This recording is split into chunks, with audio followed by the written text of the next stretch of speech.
Bismillahirrahmanirrahim.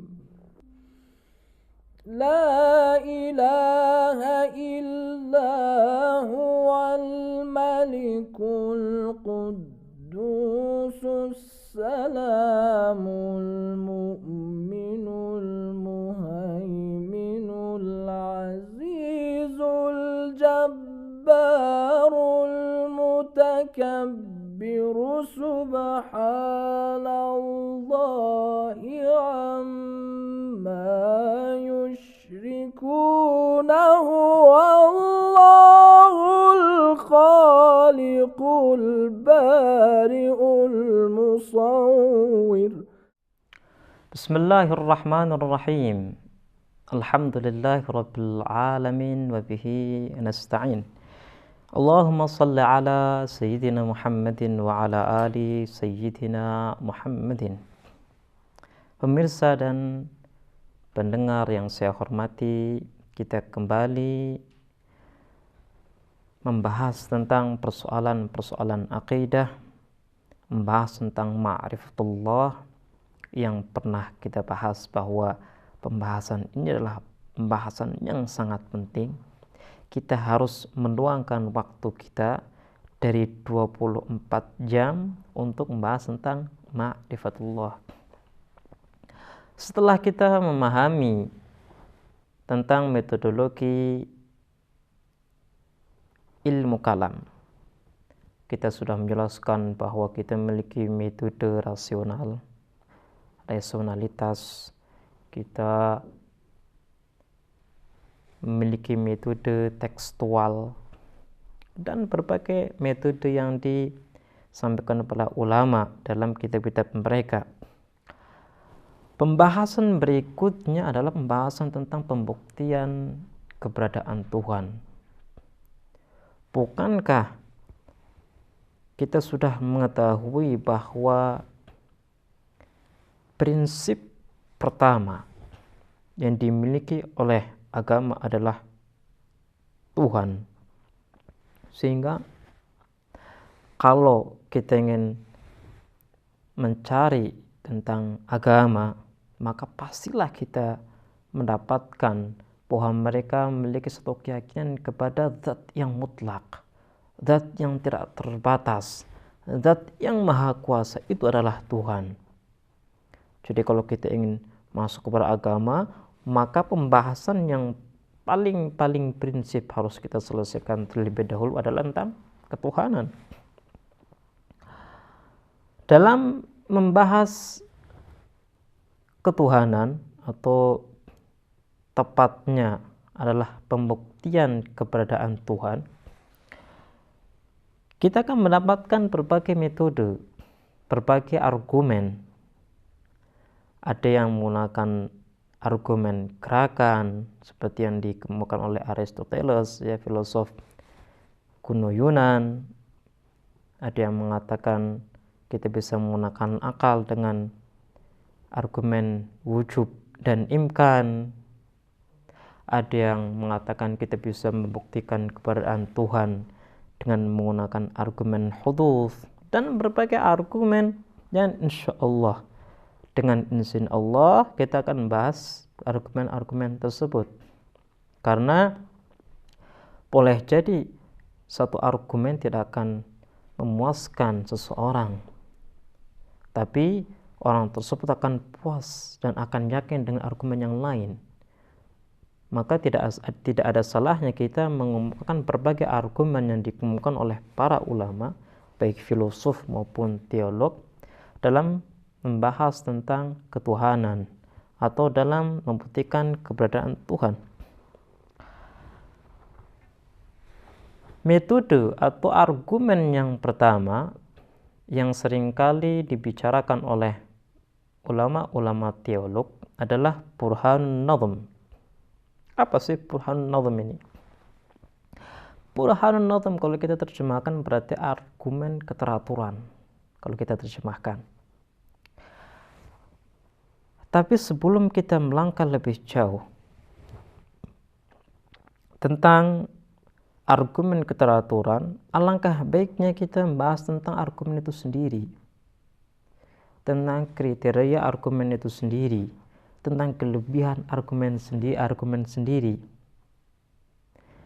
Sehingga dalam memilih argumen keteraturan ini ya, kita memiliki gambaran, oh berarti argumen ini bisa kita gunakan untuk apa? Untuk membuktikan keberadaan Tuhan.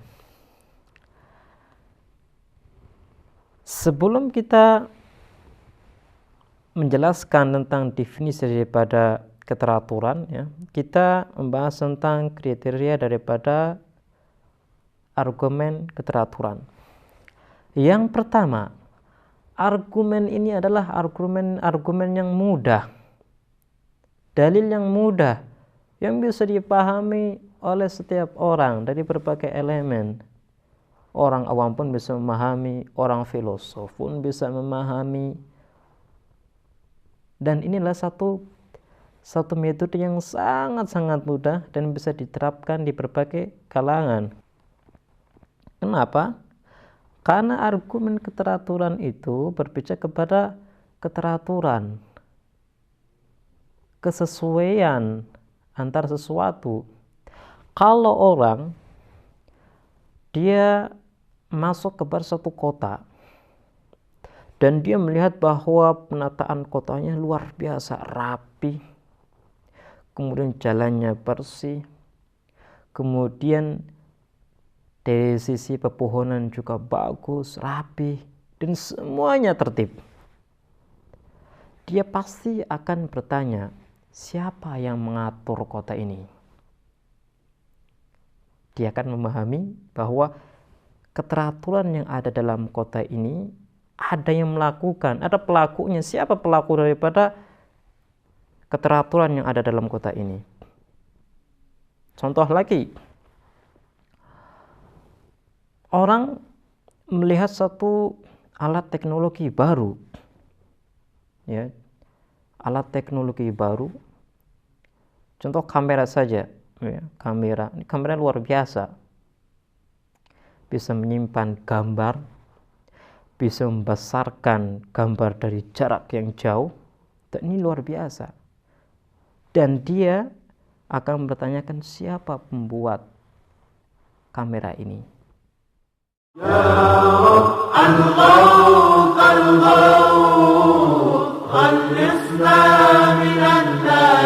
Ya Rabb, dengan berbagai fenomena yang ada, kita mendapatkan satu kesimpulan bahwa dalam benak setiap orang ada satu konsep, ada satu kepercayaan bahwa setiap yang memiliki aturan atau yang teratur itu pasti ada pelakunya.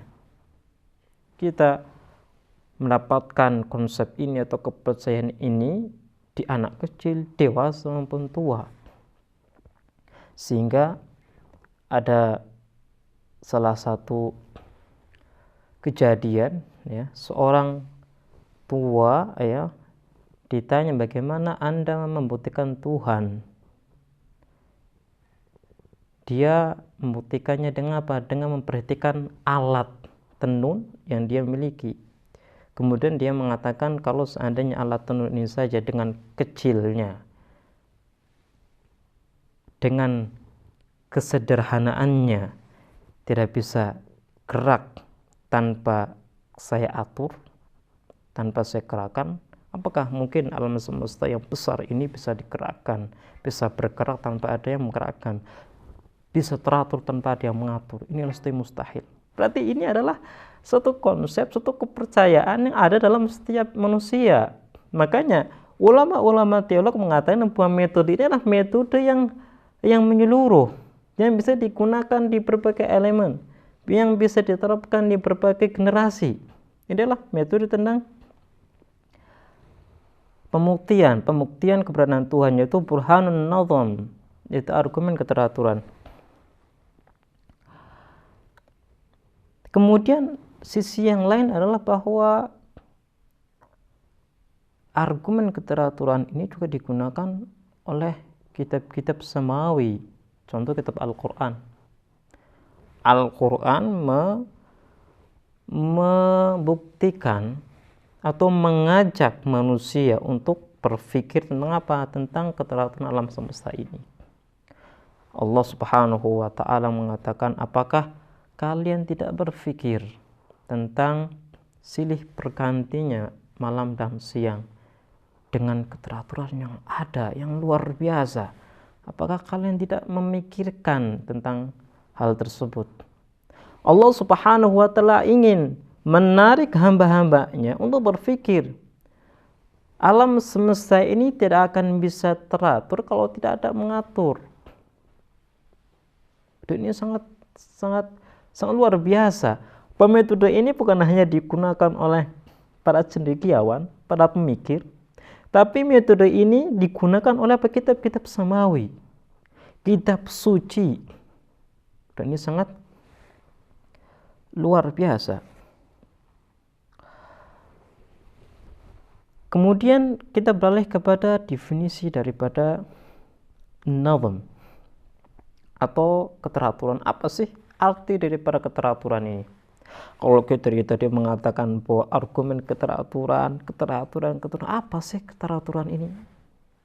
Mungkin definisinya sudah diketahui ya, tapi kita cuma untuk menjelaskan lebih gamblang ya, tentang arti daripada keteraturan. Keteraturan adalah kesesuaian antara sesuatu dalam satu kelompok, dalam satu majmu'ah, dalam satu paket. Taruhlah begini, badan manusia ini ya, badan manusia itu tersusun ya dari tangan, dari mata, dari kepala, dari jantung, dari paru-paru, ya, dari kaki. Kalau kita melihat badan kita sendiri, maka kita akan menemukan bahwa antara satu anggota dengan anggota yang lain ada saling keterkaitan. Mata memiliki keterkaitan dengan kepala, keterkaitan dengan telinga. Sehingga kalau salah satu anggota tubuh kita itu merasakan sakit, yang lain juga sakit. Coba kalau kita merasakan gigi kita sakit, ya, kepala kita juga sakit. Contohnya kalau kita sakit gigi, ya, kepala kita juga ikut sakit, telinga kita ikut sakit. Terlebih kalau hati kita memiliki penyakit. Ini adalah satu hal yang sangat-sangat disayangkan. Semua badan kita akan sakit. Kita melihat bahwa setiap anggota tubuh ini memiliki saling keterkaitan. Ini luar biasa. Dan ini adalah satu bentuk daripada keteraturan, kesesuaian antara anggota badan. Badan adalah satu paket yang terdiri dari berbagai anggota. Kalau kita mengatakan bahwa badan itu teratur, artinya setiap anggota tubuh, setiap anggota badan itu teratur. Anggota badan, taruhlah hati, mata, itu bekerja sesuai dengan kerjaannya. Mata untuk melihat. Coba kalau seseorang tidak memiliki mata, ya, dia tidak bisa berjalan dengan baik. Coba kalau seseorang tidak memiliki telinga, dia tidak bisa mendengarkan sesuatu dengan baik. Kalau orang tidak memiliki penglihatan yang baik, maka ini akan mengancam kepada apa? Kepada keselamatan seluruh badan. Orang yang jalan, ya, menyeberang jalan, kalau dia tidak memiliki penglihatan yang baik, maka dia akan ketabrak. Dan ini adalah satu hal yang tidak diinginkan kita. Sehingga kita sudah mengetahui dan kita sudah mencontohkan apa arti keteraturan. Keteraturan adalah kesesuaian sesuatu, berbagai sesuatu atau bagian-bagian dalam suatu paket. Alam semesta juga begitu. Alam semesta itu satu dengan yang lainnya memiliki keteraturan. Makanya manusia dengan hawa, manusia dengan udara, manusia dengan matahari memiliki satu keterkaitan. Dan insya Allah penjelasan tentang metode keteraturan ya kita akan bahas di pertemuan selanjutnya. Bagaimana kita bisa menggunakan metode ini, dalil ini untuk bisa membuktikan tentang wujudnya Tuhan. Kita akhiri dulu dan kita akan teruskan di pertemuan setelahnya. Billahi taufiq wal hidayah. Wassalamualaikum warahmatullahi wabarakatuh. اللهم ارزقنا توفيق الطاعة وبعد المعصية وصدق النية وعرفان الحرمة وأكرمنا بالهدى والاستقامة وسدد ألسنتنا بالصواب والحكمة برحمتك يا أرحم الراحمين.